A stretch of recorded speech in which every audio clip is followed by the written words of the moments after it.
Hi everyone, my name is Alex Walker-Smith. I'm a composer, and I write the music for Family Guy, Another Freakin' Mobile Game by Jam City, which is actually going by these days Family Guy Freakin' Mobile Game. They've shortened the title a little bit since this promo, which is what I'm going to be talking about today. I wrote this music for this promo, and it needed to have that classic Family Guy, jazzy, big band sound, and it had to be completely digital because, I can't afford to hire a full jazz band myself. But here, I'll just play you guys the promo, how I received it. And it's my job to decide what kind of music to write to make it exciting and stay in that Family Guy style. And this is going to be a little bit different from when I normally scored a picture, where in those, usually, often the picture is telling me exactly what to write. I mean, in my head, like I say, I see this, I see that, there's a hit point there, this is the emotion I'm going for. But with this is a little different. It's a promo, it's a commercial. So there's two main things I wanted to make sure I hit. Not a lot, just two. One of them is this spot, which is where the action kicks in. So it's like, there's an intro where he drives up in the car and then bam, the action starts. So I know I want something to start there. And the other hit point is toward the end when we see the logo. I want to make sure that gets a little tag. Otherwise, it's all just whatever makes it sound fun and exciting. So I'll play that for you at the end of the video. If you're kind of bored with this already, go ahead and skip to the end and watch the finished product. But I'm now going to show you my writing process, how I go about doing things when doing a score. So as you can see, I have all these instruments loaded. It's for jazz band in this case. A lot of times I do orchestral. There's some orchestral instruments here, but this is going to be swingy and jazzy. But it doesn't start that way. It starts off with some low-ram pianos with which I write. Now I want to write the music using these, easy-to-use pianos so that I'm not hindered by trying to finesse these other instruments to sound good, to sound real and mix and all. I want to do it all later. So first I want to write the music, what I want to hear. And I can then take what I've written with those pianos and drop them wherever I need in these instruments and mix them later. So first of all, what I'll show you is what I think I started with anyway, is this one where I chose the chords that I wanted here. I've already selected a tempo. Let me just get this off screen here. I've already selected a tempo, which I suppose that would be the actual first thing I would do, is I would just play with a click track, that's a click track, which helps me decide what speed feels best. And then I can start playing with chords,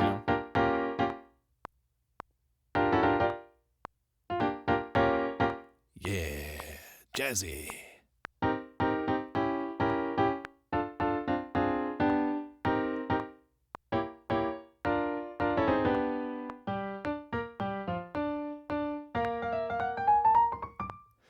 Yeah, I wrote that. It's called I Wanna Rock Your Body. And then in parentheses it says to the break of dawn. Anyway, the next thing I did was the counter melody. And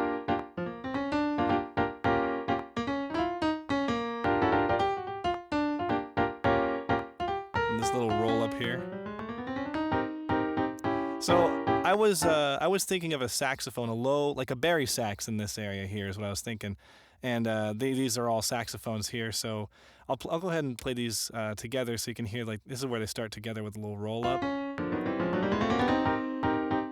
Right, so these three here will be the sax section, and it was pretty easy to write these sax lines because all I had to do was part it out using the chords I wrote earlier. So, for example, I can take the top notes of all these chords, and it makes a melody.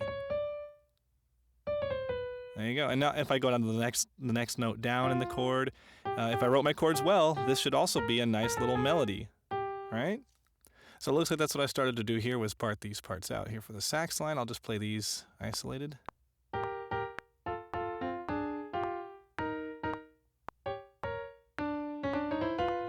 It looks like I took a little bit of liberty there with regard to the part writing, but it clearly came from the chords that I wrote earlier. It just made writing those sax parts that much faster. So I'll go ahead and just play all the piano parts together now. I wrote a bass line here, a walking bass line, that's important, and there's a melody over here that I intended for strings to come in.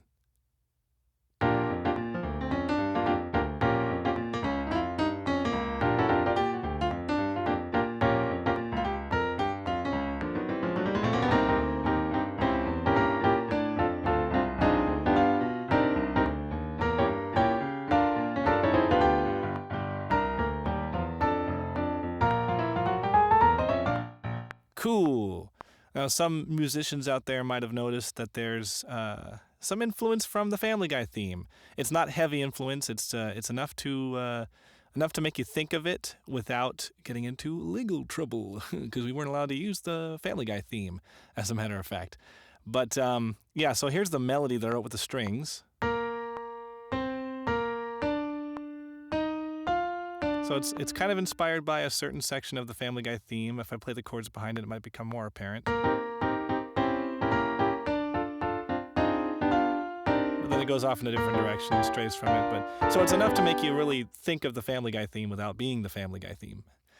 So I'm just going to go ahead and mute these for now. We don't need these anymore. They're not going to be in the final track, but I can use this MIDI that I've written for the piano here to put them across all these different instruments to make it sound like a real jazz band, which is the step we're on now.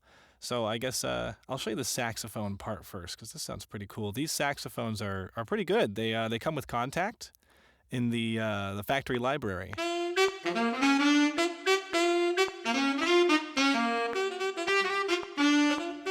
So it looks like what I did was, it looks like this tenor saxophone ended up being a line that I found within those chords that I wrote earlier. Sorry, I wrote this quite a bit ago, so I'm kind of rediscovering my thought process. The alto sax and the bari sax, I've noticed with these particular libraries, sound really good when playing in unison. It sounds very realistic, which really helps for these counter melodies. But we also have horns. Now that really helps. Now these are a special kind of horn. This also comes with the factory library that comes with Contact. You can have all these interesting articulations with horns, like you have the doits that go ba and the falls ba, and then this one in particular is a shake. I'll play an example of what I'm talking about here. Right. So when you hit hard and hold, it shakes. It'll just keep doing it until you let go. Oh, actually, that happens later over in the piece. I'll show you what I'm talking about. Yeah.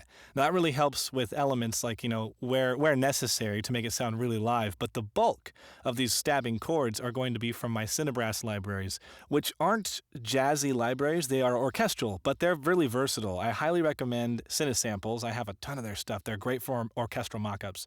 This is not a sponsored ad or anything. I just really like their stuff. They're low RAM, easy to use, and they sound great. And For jazz, as a matter of fact, if you blend them with what comes with Contact, this one here, and of course the saxophones really help, but by themselves, they're still convincing for jazz.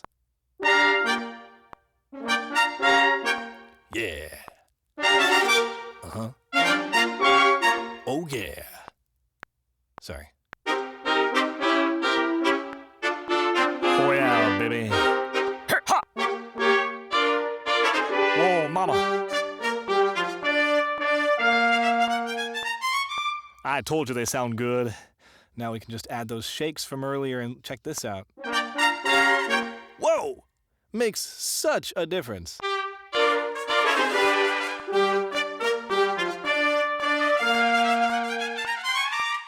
Yeah! And we haven't even added the saxophones yet. So when you put the saxophones in there, it's even... Oh, and there's also a muted trumpet I forgot to mention.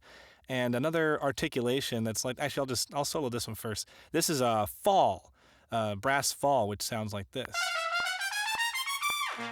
Yeah, so it's another articulation from the factory library that comes with Contact. All together, these sound like this. Hey!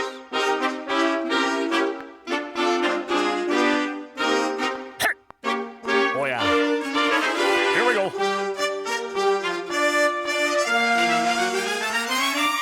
Well, if that don't butter your biscuit, I don't know what will. I don't know why I'm talking like Johnny Bravo. So there's other things I'm adding too.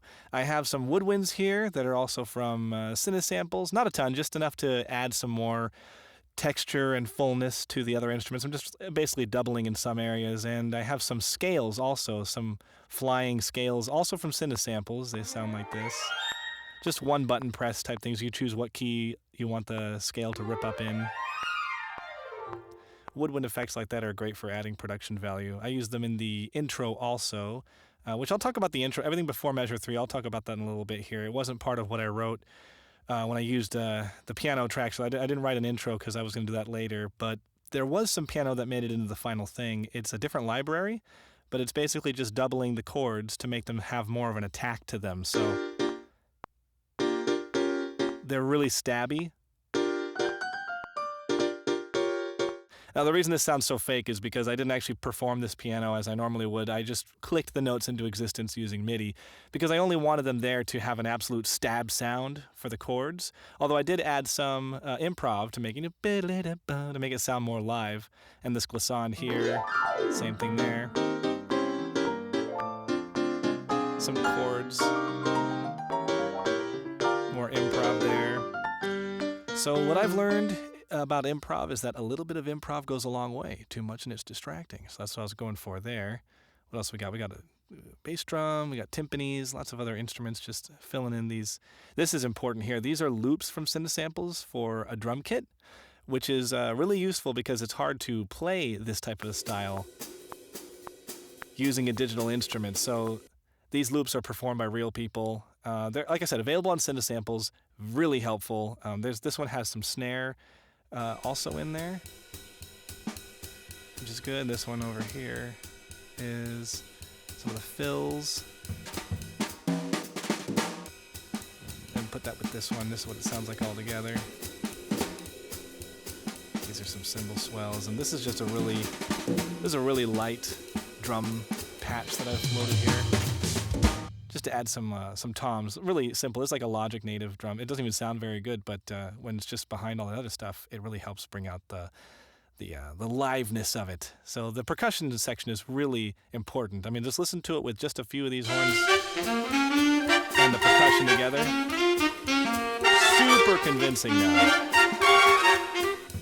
Yeah, let me go ahead and unsolo these. Another important element in this style of music is xylophone doubling things. And like, for example, in the beginning, I was doubling, I think, some woodwinds above, and over here I was doubling the bass.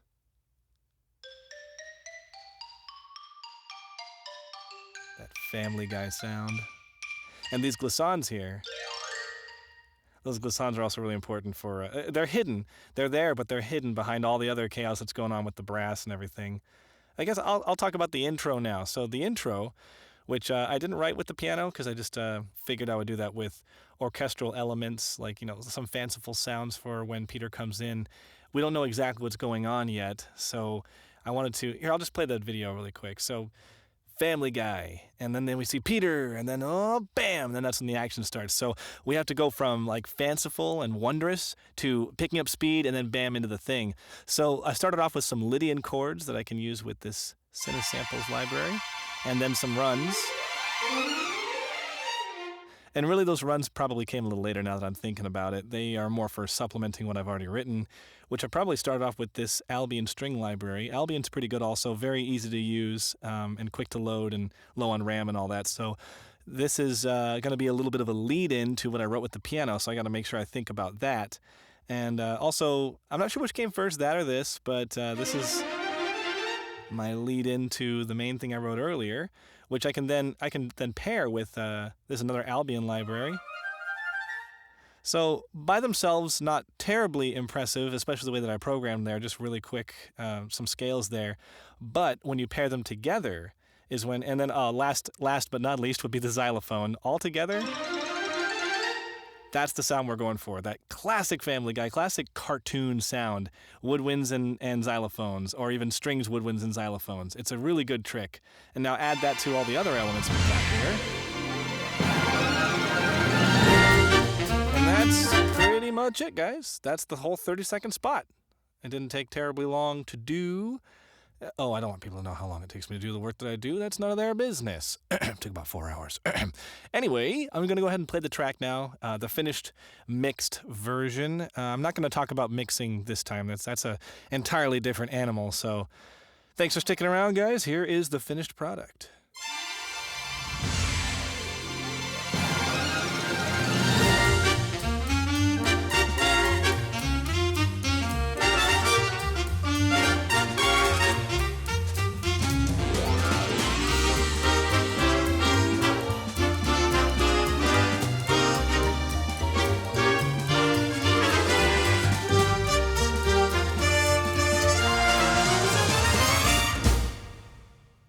All right, we made it to the end of this very, very long video. Thank you for sticking around for that whole thing. I know it was, or if you skipped to the very end, that's okay too. Let me know if you have any questions. Leave a comment below. I'd be glad to tell you more about, what libraries I use. Oh, don't forget to check out this app, Family Guy Freakin' Mobile Game by Jam City. It's a match 3 game. It's fun, it's addictive, and it's Family Guy themed. And the writing, because there's text-based cutscenes in between the levels you play, and they're just funny. They're just laugh out loud funny. I just did a Family Guy impression on YouTube. I'm not that kind of person. I swear to God, I haven't done a Family Guy impression on YouTube for over 10 years. So I apologize for that, and it will never, ever happen again. Oh, God, I'm doing it again. What I meant to say is, oh no.